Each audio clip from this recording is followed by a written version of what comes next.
सिद्धार्थ कैसे बने महात्मा बुद्ध।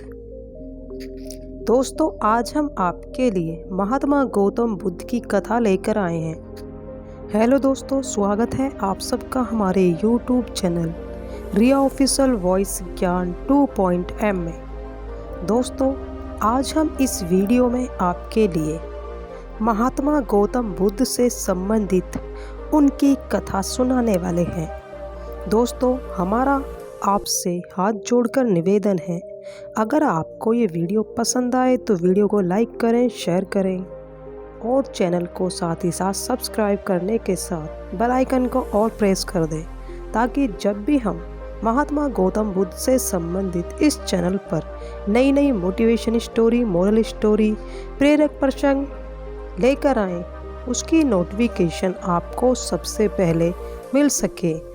चलिए जानते हैं महात्मा गौतम बुद्ध से संबंधित इस कथा को। एक दिन सिद्धार्थ बगीचे में घूमने के लिए घर से निकले। कड़ा पहरा होने पर भी पता नहीं कैसे कुछ लोग मुर्दे को उठाकर ले जाते दिखाई दिए। मुर्दा कपड़े में लिपटा और डोरियों से बंधा था। मरने वाले के संबंधी जोर जोर से रो रहे थे। उसकी पत्नी छाती पीट पीट कर रो रही थी। उसकी माँ और बहनों का बुरा हाल था। राजकुमार ने सारथी से इस रोने पीटने का कारण पूछा। उसने बताया कि जिस कपड़े में लपेटकर और डोरियों से बांधकर 4 जने उठाकर चल रहे हैं, यह मर गया है। रोने वाले इसके संबंधी हैं। इसे शमशान में जला दिया जाएगा। यह सुनकर राजकुमार के चेहरे पर गहरी उदासी छा गई। उसने पूछा, यह मर क्यों गया? सारथी ने कहा, एक न एक दिन सभी को मरना है। मौत से आज तक कौन बचा है? राजकुमार ने सारथी को रथ लौटाने की आज्ञा दी। राजा ने आज भी सारथी से जल्दी लौट आने का कारण पूछा। सारथी ने सारी बातें बता दी। राजा ने पहरा और बढ़ा दिया। चौथी बार बगीचे में घूमने जाते हुए राजकुमार ने एक सन्यासी को देखा। उसने भली प्रकार गेरुआ वस्त्र पहने हुए थे। उसका चेहरा तेज से दमक रहा था। वह आनंद में मगन चल रहा था। राजकुमार ने सारथी से पूछा कि यह कौन जा रहा है। उसने बताया कि यह सन्यासी है। इसने सबसे नाता तोड़कर भगवान से नाता जोड़ लिया है। उस दिन सिद्धार्थ ने बगीचे की सैर की। वह राजमहल में लौटकर सोचने लगा, बुढ़ापा, बीमारी और मौत, इन सब से छुटकारा कैसे मिल सकता है? दुखों से बचने का क्या उपाय है? मुझे क्या करना चाहिए? मैं भी उस आनंद मगन सन्यासी की तरह क्यों न बनूं? इन्हीं दिनों सिद्धार्थ की पत्नी यशोधरा ने एक पुत्र को जन्म दिया। राजा शुद्धोधन को जो ही पता लगा कि उनके पुत्र के पुत्र उत्पन्न हुआ है, तो उन्होंने बहुत दान पुण्य किया। बालक का नाम रखा राहुल। कुछ दिन बाद रात के समय सिद्धार्थ चुपचाप उठ खड़ा हुआ। द्वार पर जाकर उसने पहरेदार से पूछा, कौन है? पहरेदार ने कहा, मैं छंदक हूँ। सिद्धार्थ ने कहा, एक घोड़ा तैयार करके लाओ। जो आज्ञा कहकर छंदक चला गया। सिद्धार्थ ने सोचा कि सदा के लिए राजमहल को छोड़ने से पहले एक बार बेटे का मुंह तो देख लूं। वे यशोधरा के पलंग के पास जा खड़े हुए। शिशु को लिए यशोधरा सोई हुई थी।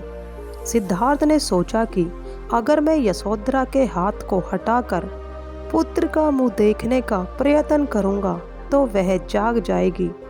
इसलिए अभी पुत्र का मुंह नहीं देखूंगा। जब ज्ञानवान हो जाऊंगा तब आकर देखूंगा। छंदक एक सुंदर घोड़े की पीठ पर साज सजाकर लौट आया। इस घोड़े का नाम था कंथक। सिद्धार्थ महल से उतरकर घोड़े पर सवार हुआ। यह घोड़ा एकदम सफ़ेद था। छंदक घोड़े के पीछे पीछे चला। वे आधी रात के समय नगर से बाहर निकल गए। वे रात ही रात में अपनी और अपने मामा की राजधानी को लांग गए। फिर रामगृह को पीछे छोड़ अनीमा नदी के तट पर जा पहुँचे।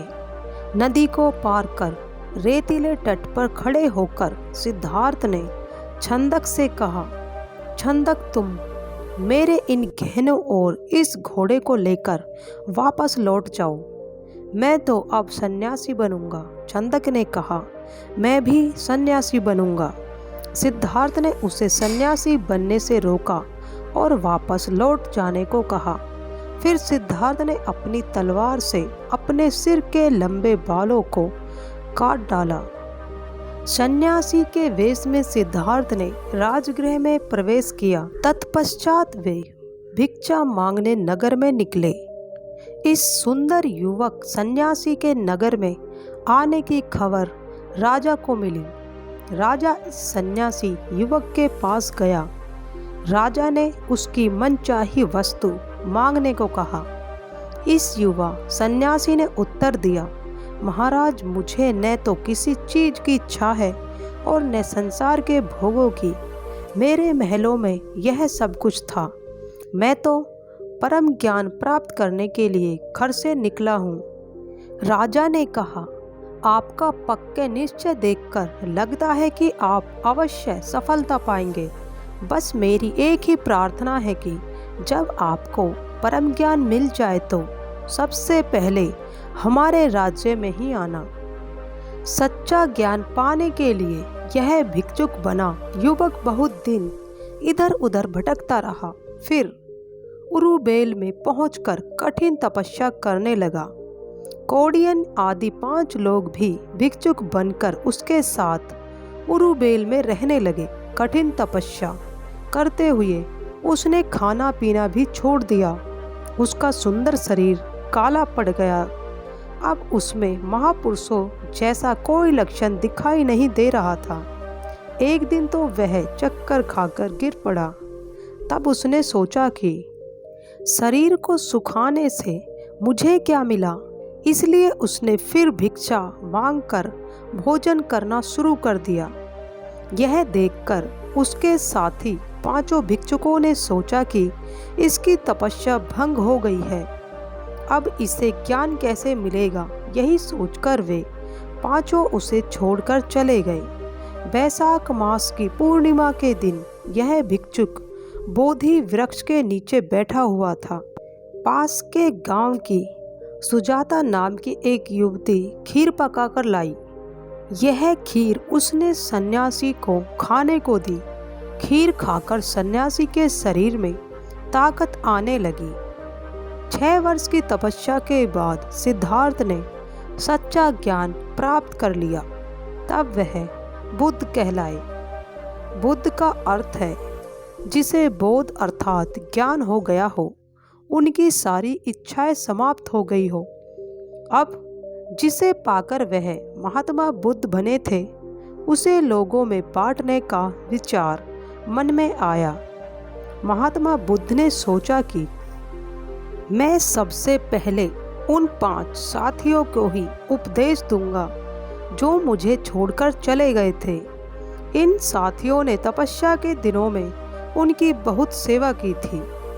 ज्ञान को प्राप्त होने के बाद बुद्ध जब घर लौटे तो उनकी पत्नी ने बुद्ध से पूछा कि जो आपने ये ज्ञान बाहर जाकर प्राप्त किया, इसे घर में प्राप्त नहीं कर सकते थे। तब बुद्ध ने विचार कर माना कि हाँ, यह ज्ञान तो घर रहकर भी प्राप्त किया जा सकता था, और वर्षों तक अपने बीवी बच्चों से दूर रहने के लिए उन्होंने दोनों से क्षमा भी मांगी। उनका मानना था कि यह भी एक प्रकार की ही हिंसा थी।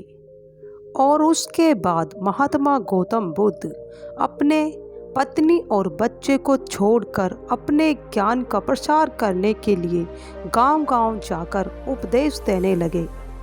दोस्तों, आपको ये महात्मा गौतम बुद्ध से संबंधित महात्मा गौतम बुद्ध की कथा कैसी लगी, हमें कमेंट बॉक्स में ज़रूर बताइएगा।